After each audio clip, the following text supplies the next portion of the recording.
Hey everyone, how's it going? So today I want to break down one of the most interesting parts of Kingdom Hearts 3, the secret reports. And what makes these reports interesting is the fact that there seem to be 3 distinct storylines to follow, but for the sake of this video, I'm just going to focus on explaining a bit of the subtext behind the first 7 reports, which are all focused around the same narrative. And to make the story flow as easily as possible, I'm going to rearrange the reports just a bit, but I'll have the number of the secret report I'm focusing on at any given time at the top right hand corner of the screen. So with all that being said, let's just get into it.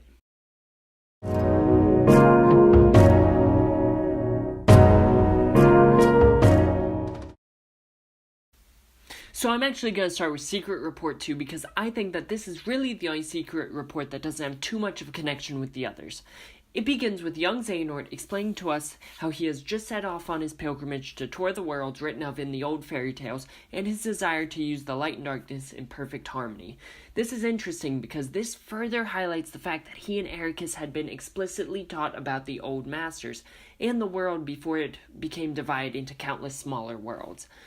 But who really was their master? We know that Luxu has already passed down his Keyblade at this point to one of the 5 Union leaders, but because of the potentially large gap of time between the events of Union Cross and the more current timeline where these characters are alive, it's likely that we haven't actually met Ericus and Xehanort's master. We do, however, learn from Xehanort in this report that Ericus is a blue blood, meaning that he was originally born of nobility. This generally means that he's most likely the direct ancestor to one of the original masters. I think that it's unlikely that he descended from the foretellers themselves, so I've taken this to mean that he actually descended from one of the 5 new Union leaders. I think we can safely rule out Ven and Luarium due to their consistent presence throughout the series, and Ephemer also seems like an unlikely choice just because his name is derived from the word ephemera, which is a term used to refer to things that are used or enjoyed for only a short period of time, or simply things that aren't meant to be preserved. Because of this very finite meaning of his name, I can't see his lineage surviving through all these years. This leaves the only options being either Skuld or Brain, and while both are possible, I'm kind of leaning towards Brain. Now, we don't know much about Brain other than the fact that he was given the Book of Laws by Master Ava. I mean, we haven't even seen his face under his hat in-game, but we have seen his face in the Union Cross official artwork, and his face and hair bear a striking resemblance to Master Ericus. And it's these design parallels that make me believe that Brain is actually Ericus's distant ancestor. Now, with the second report out of the way, which gave us a little bit of insight into Xehanort when he was younger and some hints at his and Ericus's relationship with the Age of Fairy Tales, I want to focus on what these next 6 reports are exclusively focused on. So, in the first report, we're introduced to a young girl with profound amnesia who is locked in a cell being experimented on by Xehanort and a team of researchers, with her only memories being of 4 friends and a key. From her perspective, she only knows that Xehanort and his team were conducting their experiments in the hopes that they would be able to uncover something about her identity.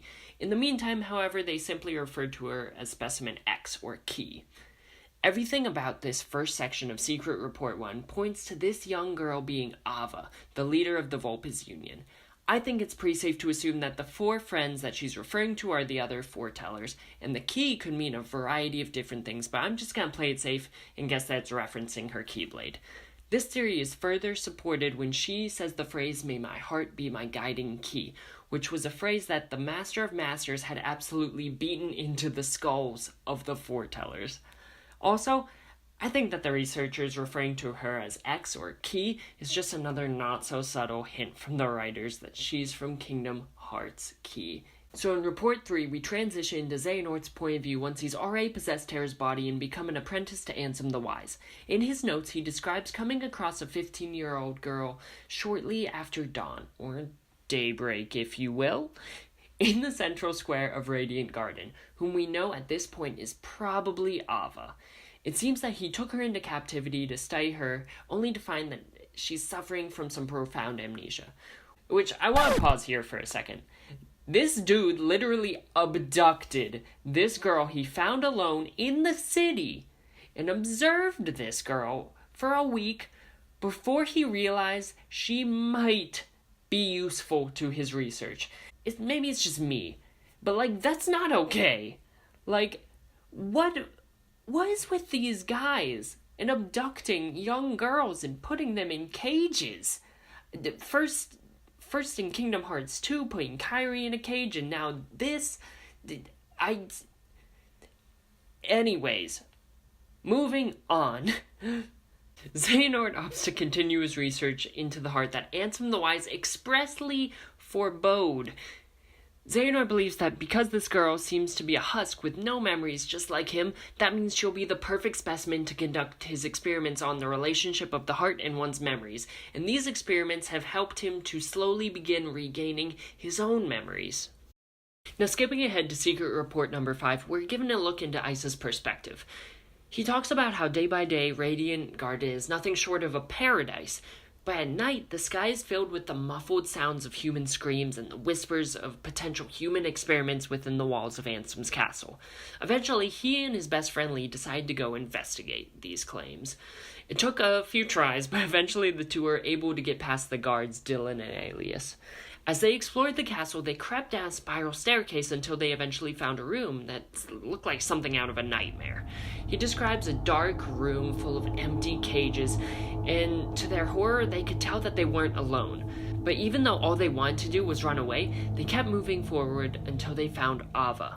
In the next secret report, we find out that Lee and Isa have made a habit of going to visit Ava in Ansem's castle. While Ava had no memories whatsoever and didn't seem to be making any progress towards regaining them, the two boys were still compelled to comfort the girl as best they could, which Ava describes as being the only solace she found in her imprisonment. Eventually, Lee decided that this just wasn't good enough and began devising an escape plan, but when they finally returned with the intention of freeing her, she was gone. Confused and distraught, this led to the decision that we know would cause the duo so many problems for their friendship in the future. They decided to become Ansem the Wise's apprentices in the hopes that they would find out what happened to Ava and whether or not they'd just imagined her. And finally, in Secret Report 4, we get further evidence that this is Ava, as Xehanort has determined that it is likely that she's traveled through time from the Age of Fairy Tales. It's in this report that we find out that Ansem has learned of Xehanort's experiment and ordered the release of Ava and all the other test subjects, forcing Xehanort to conduct his experiments on himself, which, as we all know, ended with him splitting himself into a heartless and a nobody. But this raises the question, what happened to Ava? We know in Secret Report 1 that she references a man with an eye patch removing her from the prison, who we know now is probably Lushu masquerading as Braig, but where is she now? Did Ansem the Wise hide her? Did Lushu imprison her elsewhere? Here are my thoughts. Secret Report number 1 is written a few years after her release, so this is somewhat ruling out the possibility in my mind that she was the nameless star in the final world in Kingdom Hearts 3, leaving that star to most likely be Strelitzia, which is a topic for another day. But this means that Ava is still out there, and based on Lushu's smug response in the epilogue when the foretellers are asking where she is, I think he knows where she's hidden, and I think he plans to use her amnesia to his advantage in the coming conflict as an ace in the hole. However, we know that Lee and Isa are determined to find this girl that they talked to in the basement of Ansem's castle. So I think that the recovery of Ava will be a huge plot point in the story moving forward, but for right now, this is kind of really all we know. And those are the first 7 secret reports in a nutshell. Over the next few weeks, I'll be rolling out 2 more videos for the rest of the secret reports. So, if you don't want to miss those, then like, comment, and subscribe down below. Or don't. It's a video.